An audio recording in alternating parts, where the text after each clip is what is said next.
안녕하세요. 저는 50대 초반의 여자입니다. 익명으로 제 이야기가 소개된다는 말을 듣고 어렵게 사연을 보내게 되었습니다.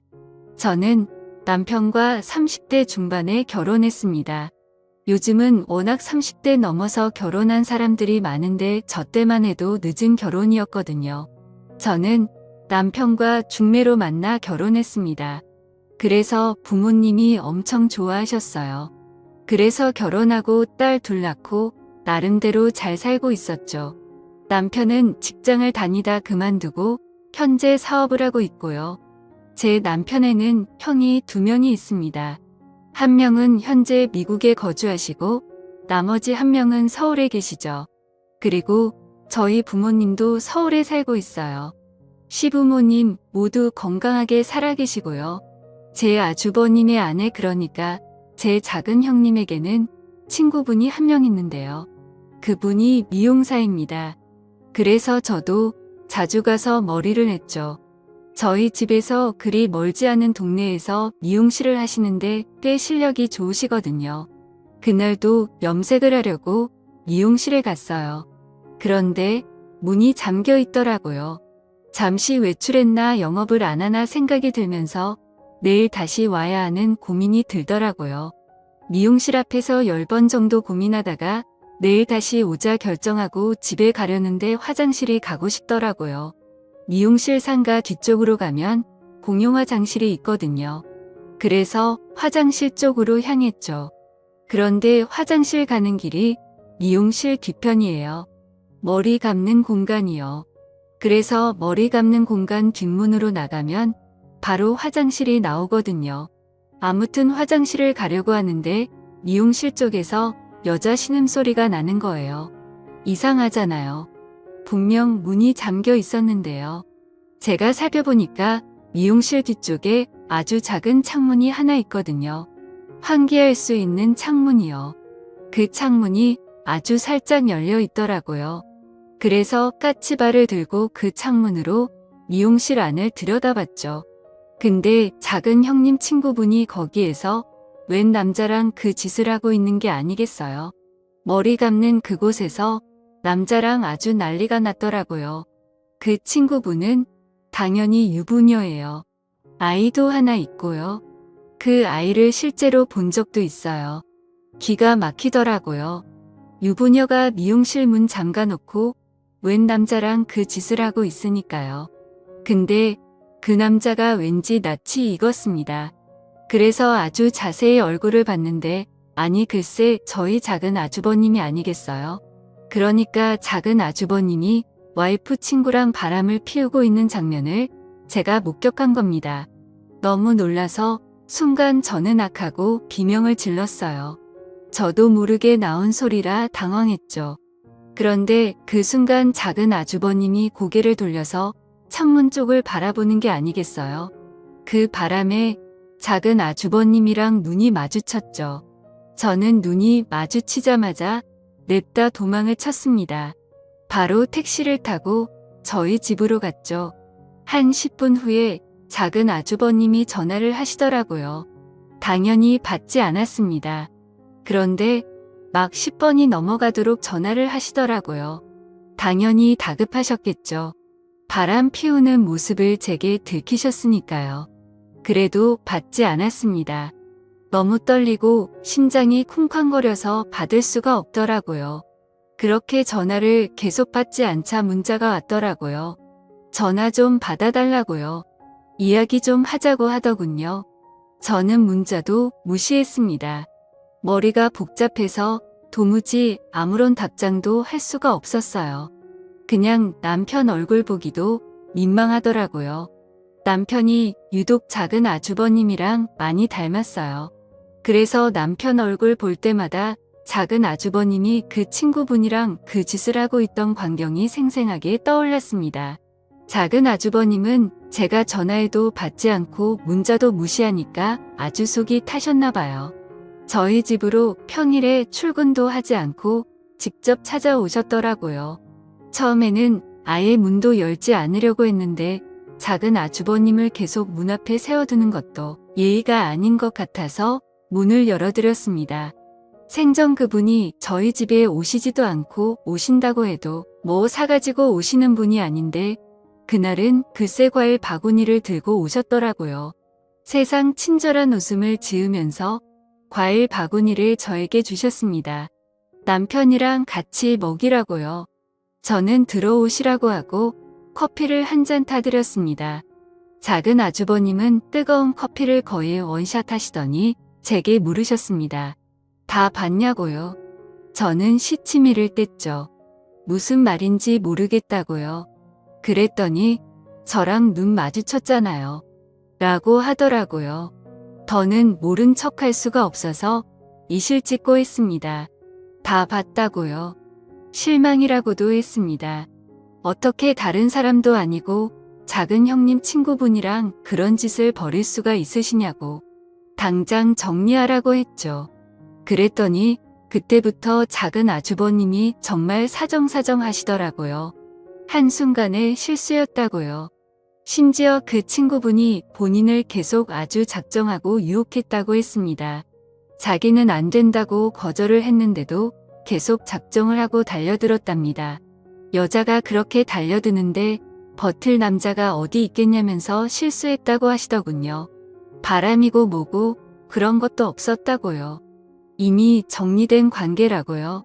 그러니 제발 작은 형님에게 말하지 말아달라고 하셨습니다. 안 그래도 작은 형님에게 말해야 하나 말아야 하나 고민이 됐거든요.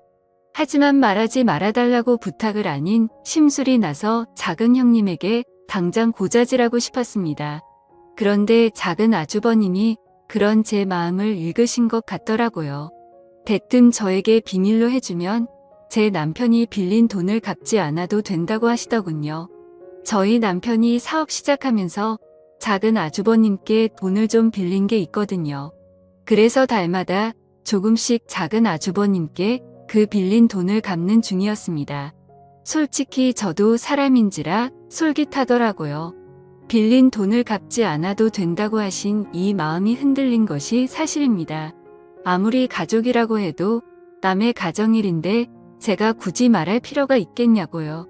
그냥 모른 척하는 게 현명한 거 아니겠냐고요. 그래도 대놓고 비밀로 해주겠다는 게 너무 속 보이는 것 같고 왠지 죄책감도 들어서 일단 생각해 보겠다고 했습니다. 저도 생각을 정리할 시간이 필요하다고요. 작은 아주버님이 잘 좀 생각해 보달라고 하시더군요. 그리고 거듭 비밀로 해달라고 하고 돌아가셨습니다. 그때부터 진짜 잠이 오지 않더라고요. 도저히 어떻게 해야 할지 몰랐습니다. 그렇게 고민 끝에 저는 일단 비밀로 하기로 했어요. 작은 아주버님이 다시는 그러지 않겠다고 하시니 믿어보기로 한 거죠. 실수였다고 했으니까요. 그런데 그 말이 다 거짓말이었더라고요. 제가 비밀로 했는데 왠지 찝찝했습니다. 그래서 그 뒤로 몇 번 미용실에 갔죠. 혹시 작은 아주버님이 또 계실지도 몰라서요. 그런데 글쎄 작은 아주버님이 또 미용실에 앉아 계신 겁니다. 작은 아주버님이 그 친구분이랑 커피를 마시고 계셨는데 아주 다정해 보이더라고요. 누가 봐도 사랑을 나누는 연인 사이였습니다. 그 모습을 보고 바로 다음 날에 작은 아주버님께 전화해서 따졌죠. 친구분이랑 만나고 계신 거 다 봤다고요. 왜 거짓말 하시냐고요. 왜 정리를 안 하세요? 그랬더니 아주버님은 정리를 하려고 했는데 그 친구분이 자기랑 헤어지면 죽겠다고 했답니다. 그래서 도저히 정리할 수가 없었대요. 그런데 시간을 주면 반드시 정리하겠다고 하시더군요. 그때부터 왠지 저도 모르게 작은 아주버님이랑 공범이 된 것만 같아서 죄책감 때문에 남편 얼굴도 잘 볼 수가 없었어요. 그래서 고민하다가 그 친구분을 찾아갔습니다. 그리고 아주 잘 타일렀어요.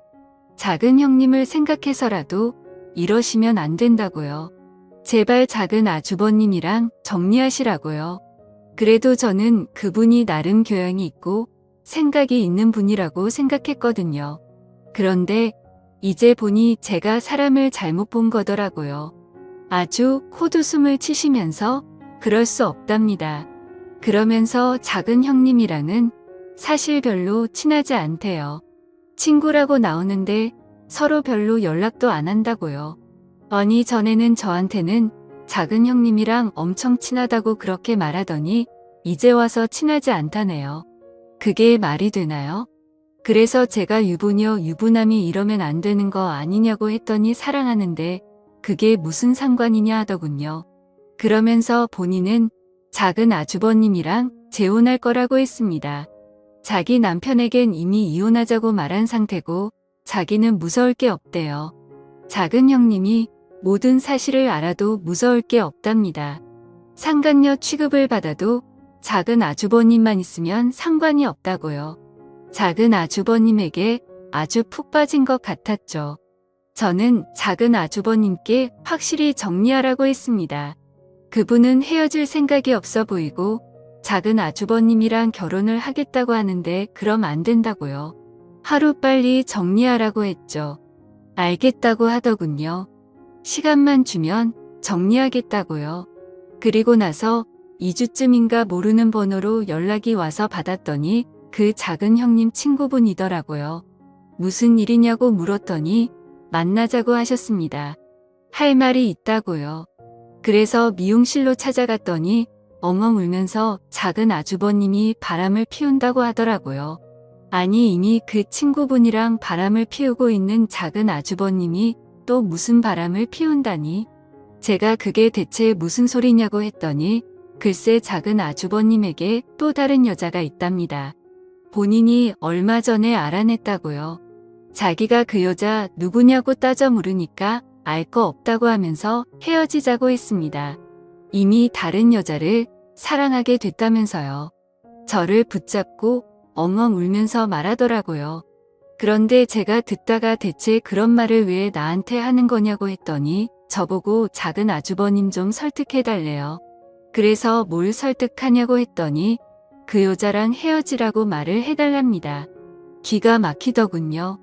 본인도 바람을 피우는 주제에 누구 보고 헤어지라고 부탁을 해달라는 건지. 그래서 그런 건 내가 알아서 할 테니 신경 쓰지 말라고 했죠. 이제라도 정신 차리고 본인 가정에 충실하라고요. 그 후 집에 들어왔는데 기분이 좋지가 않더라고요.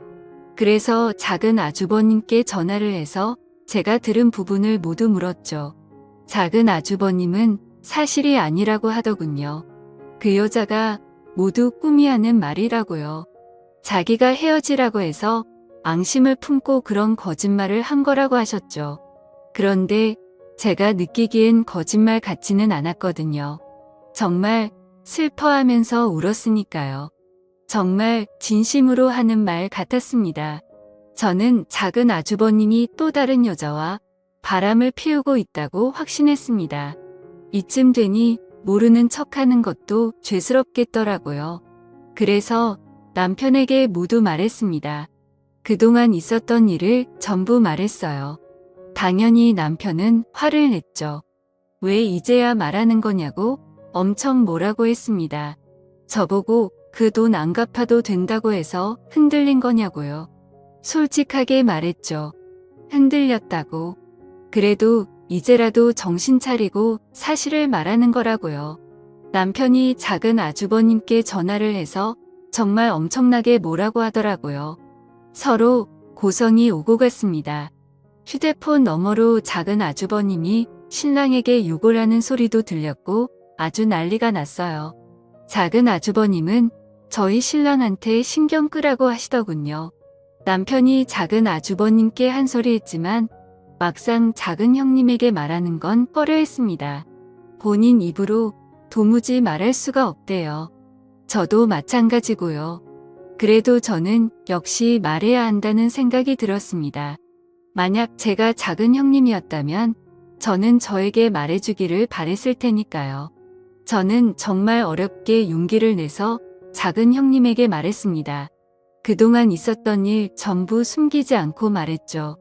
작은 형님이 그동안 작은 아주버님이 외도를 감추고 있었던 걸 알면 저를 죽을 때까지 보지 않겠다고 하실지도 모르지만 있는 그대로 말씀드렸어요. 그런데 작은 형님은 이미 알고 계시더라고요. 친구분이랑 바람을 피운 것도 알고 계시고 다른 여자랑 바람이 난 것도 알고 있었어요. 심지어 다른 여자가 누구인지도 알고 있더라고요. 글쎄 회사 경례랍니다. 나이가 40대 초반이래요. 10살은 넘게 차이가 나는 여자랑 바람이 난 거죠. 더 기가 막힌 것은 바람이 이번이 처음이 아니라는 겁니다. 결혼 생활하면서 작은 아주버님이 엄청 많은 바람을 피웠다고 하더라고요. 그걸 알면서도 작은 형님은 지금까지 모른 척 눈 감아준 거였고요. 작은 형님은 저에게 조금 실망했다고 했지만 이제라도 말해줘서 고맙다고 하시면서 자기를 도와달라고 하셨습니다. 어떻게 도와주냐고 했더니 자기 계획을 말씀하시더라고요. 알고 보니 이미 작은 형님은 많은 부분을 계획하고 계셨죠. 일단 작은 아주버님이 작은 형님 이름으로 구매했던 아파트 2채를 모두 형님이 파셨대요.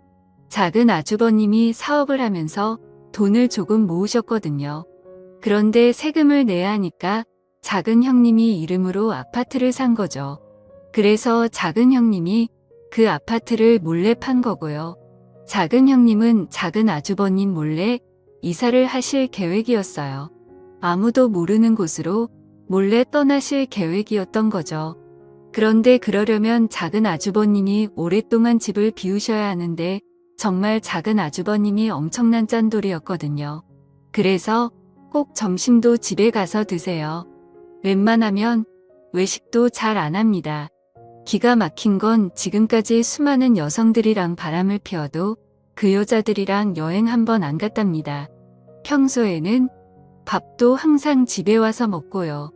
저는 그런데도 어떻게 바람을 피울 수 있는지 신기하더라고요. 아무튼 그래서 작은 형님은 작은 아주버님이 오랫동안 집을 비울 신반이 있어야 한다고 하셨어요. 그동안 포장 이사를 불러서 이사를 해야 하니까요. 엄청난 계획을 저보고 도와달라고 하시더군요. 도와주면 지금까지 침묵했던 부분을 모두 용서해 주겠다고 하시면서요. 고민이 많이 되었습니다.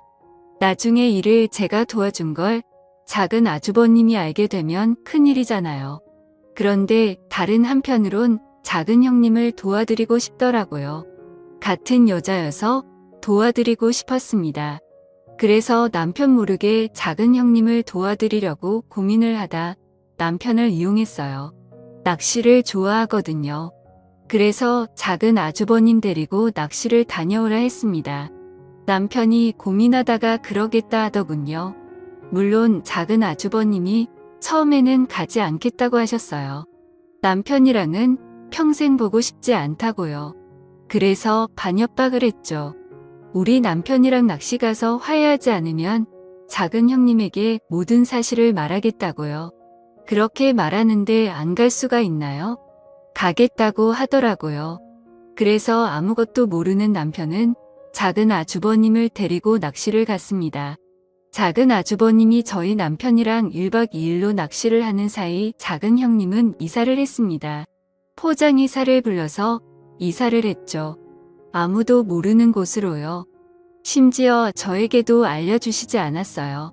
나중에 어른이 되면 자리를 잡고 나면 알려주겠다고 하셨죠. 그렇게 작은 형님은 떠나셨습니다. 당연히 집안이 뒤집어졌죠. 작은 아주버님 입장에서는 얼마나 황당했겠어요. 낚시를 마치고 돌아왔는데 와이프가 짐을 모두 빼고 떠나버렸으니까요. 작은 형님에게 전화를 해봤는데 없는 번호라고 했답니다. 정말 증발해버린 거죠. 작은 아주버님이 저에게 전화해서 엄청 난리를 피우셨어요. 혹시 알고 있었냐고요? 저는 당연히 몰랐다고 했죠. 시치미를 떼면서 몰랐다고 했습니다. 어떻게 그런 일이 있을 수 있냐면서 놀라운 척했죠. 황당한 건 남편도 마찬가지였어요. 저보고 진짜 아무것도 몰랐냐고 하더라고요. 저는 당연히 모른다고 했고요. 나중에 작은 아주버님이 작은 형님이 아파트 2채를 판 사실도 알게 되셨어요. 남편 말로는 작은 아주버님이 오열을 했다고 하더라고요. 나라를 잃은 사람처럼 통곡을 했다대요. 작은 형님을 잡으려고 해도 어디로 갔는지도 모르고 번호도 모르니 잡을 수가 없다고요. 그리고 나서 한 달 후쯤인가 작은 형님이 저에게 전화를 하셨더라고요. 본인은 아주 잘 지낸다 했습니다. 현재 지방에 계시다고 했어요. 어디 지역인지는 말씀해주지 않으셨고요. 나중에 작은 아주버님이랑 정리가 되면 말씀해주겠다고 하셨죠. 저는 작은 아주버님이랑 연락은 해보셨냐고 여쭈었더니 하셨다고 하시더군요. 작은 아주버님이 아주 난리가 났었다대요. 도대체 어디냐고 했답니다. 본인 돈 가지고 오라고요. 작은 형님은 그냥 이렇게 살자고 했답니다. 굳이 이혼할 필요 없다고요. 각자 이렇게 떨어져서 각자 인생을 살자고요. 그렇게 하는 것이 더 편할 것 같긴 하겠더라고요. 차라리 이혼을 하는 게 낫지. 작은 아주버님이 절대로 안 된다고 돌아오라고 했지만 소용없었죠. 돌아갈 생각이었다면 애초에 작은 형님이 그런 계획을 세우지도 않았을 겁니다. 그 일로 인해 작은 아주버님은 지금까지 바람을 피셨던 것을 시부모님께도 들키게 되었습니다. 그래서 또 한바탕 난리가 났었죠. 그리고 시부모님이 작은 아주버님이랑 저희 부부를 불러서 이게 대체 무슨 일이냐고 화를 내셨어요. 그리고 작은 아주버님에게 지금까지 밖에서 어떤 짓거리를 하고 돌아다니길래 이런 사단이 난 거냐고 하셨죠. 시아버지께서는 너 같은 자식 필요 없으니 다시는 본인 눈에 보이지 말라고도 하셨어요. 그 소식이 미국에 계신 큰 아주버님에게도 들리셨나 봐요. 당연히 큰어머니께서 말씀을 하셨겠죠. 남편 말로는 큰 아주버님이 작은 아주버님께 전화를 해서 엄청 욕을 하셨게요. 부끄럽다고 하시면서 평생 반성하며 살라고 했답니다.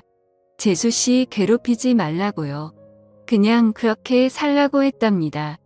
작은 아주버님도 큰 아주버님에게는 꼼짝 못해요. 그래서 그 말 듣고 더 이상 작은 형님을 괴롭히지 않는 것 같더라고요. 어느 정도 상황이 정리가 되니까 작은 형님이 아무에게도 말해주지 말라면서 사는 곳을 말씀해 주셨습니다. 작은 형님은 제주도에 계셨죠. 작은 형님은 작은 아주버님이 자신이 사는 곳을 알 수 없도록 작은 형님 어머님 이름으로 집을 구매했다고 했습니다. 그래야 절대 모른다면서요. 그래서 전 남편에게 친구들이랑 놀러 간다고 말하고 작은 형님을 보러 제주도에 갔었어요. 형님이 편안하게 사시는 모습을 보니 안심이 되더군요. 저는 남은 인생을 편하고 즐겁게 보내시라고 했죠. 가끔 이렇게 찾아오겠다고요. 작은 형님은 흔쾌히 그러라고 하셨습니다. 남편은 제가 작은 형님이 어디에 있는지 알고 있다는 사실을 눈치챘는지 저에게 가끔씩 물어봅니다. 작은 형님이 대체 어디에 있냐고요. 서로 연락하고 지내는 거 다 안다고요. 저는 절대로 모른다고 했죠. 절대로 알려고 하지 말라고요. 계속 묻다가 제가 말을 하지 않으니까 더는 물어보지 않더라고요. 돌이켜 생각해보면 후회되고 부끄럽습니다. 진작에 작은 형님에게 사실을 말하지 않은 부분이요. 그것만 생각하면 정말 얼굴이 화끈거려요. 작은 형님은 그럴 수 있다고 본인이었어도 말해주는 게 어려웠을 거라고 다 이해한다고 했지만 그럼에도 부끄러운 것은 사실이에요. 그나마 일이 이렇게 잘 끝나서 다행이죠. 제 이야기를 들어주셔서 감사합니다. 집안에 좋지 않은 일이라서 말을 꺼내는 게 조심스러웠어요. 제가 잘못한 부분도 있으니까요. 하지만 같은 여자로서 통쾌한 부분이어서 이렇게 익명으로 사연을 보내게 됐습니다.